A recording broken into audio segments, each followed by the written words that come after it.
Hey, it's Brian Engel with the Lock Team at Realty Group and Semler Construction. How you doing today?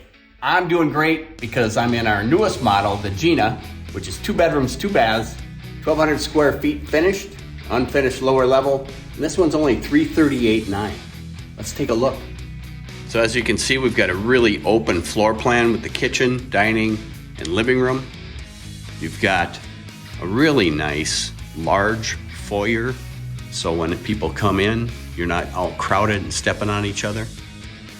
It has a fantastic owner's suite with a walk-in closet and a 3/4 bath. Off the hallway is a full bath for your guests to use or the kids. And here is the second bedroom with another walk-in closet.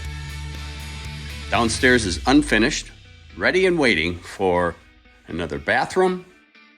You've got your mechanical room with laundry and plenty of space for a couple bedrooms and a nice large family room. And you get all this with a 3-car garage for only $338,900.